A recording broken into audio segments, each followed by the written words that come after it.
মাধবীর রোজনামচায় আপনাদের স্বাগত। আজকে আমি পঞ্চমী থেকে আজকে দশমী, বিজয়া দশমী এই অবধি আমি কি করেছি। দিনের বেলায় তো আমি বেরোতে পারিনি কোথাও ঠাকুর দেখতে। আমি সন্ধ্যের পর একটু বেরোতাম, বেরিয়ে আমাদের পাড়াতেই থাকতাম। আর তার বছর জুড়ে কত পুজো বাতি বাজে, কিন্তু দুর্গা পুজোর ঢাকের মেজাজ কখনো পাই না যে। আমরা আবারও একটি নৃত্য আর্যমিকের কাছ থেকে দেখে নেব।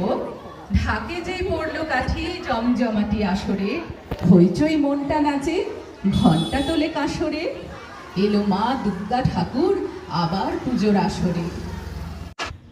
আমাদের ছোট্ট নাতনি ও পুজোয় একটা নৃত্য অনুষ্ঠান করেছে পঞ্চমীর দিন শুভ উদ্বোধনে। তা খুব ভালো নাচ করে, ওইটুকুন পুচকি হলে কী হবে। আর তো তারপর সপ্তমীর দিন আমরা মন্দিরে গেলাম।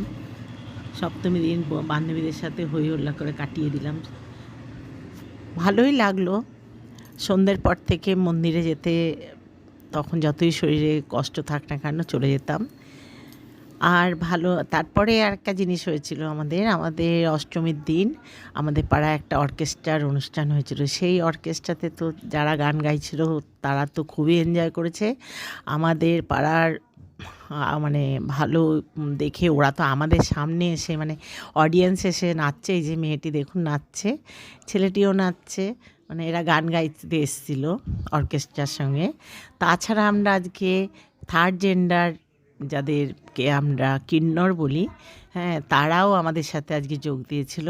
তারা এসেছিল আমাদের সাথে, আমাদের পাড়াতে। আমরা তাদের সাথে অনেক আনন্দ উপভোগ করেছি এবং তাদের সঙ্গে একসঙ্গে পুজোটা ভালোভাবে কাটিয়েছি। এই দেখুন ও নাচ করছে, ও হিন্দি গানের সাথে যদিও নাচ করছে, কিন্তু আমি তো নাচটা দিতে পারছি না। খুবই ভালো, ওরা তিনজন এসেছিল আমাদের সাথে, খুবই ভালো, আমরাও ওদের সাথে খুব ভালোভাবে আনন্দ করেছি। এবং ওর নাচটা আমি তুলতে গিয়ে আমি আমাদের ভিডিওটা করতে পারিনি। ওদের সাথে কিন্তু আমাদের সব মেয়েরা সবাই মিলে, মেয়ে ছেলে সবাই মিলে আমরা নাচানাচি করেছি। ওরাও খুব আনন্দ পেয়েছে এবং যাবার সময় বলে গেছে যে সত্যি একটা পাড়া দেখলাম যে সবাইকে নিয়ে আনন্দ উপভোগ করে। এখানে ফাংশান চলছে, আমি ফাংশানে কোনো গান ফান দিতে পারছি না আপনাদের সামনে।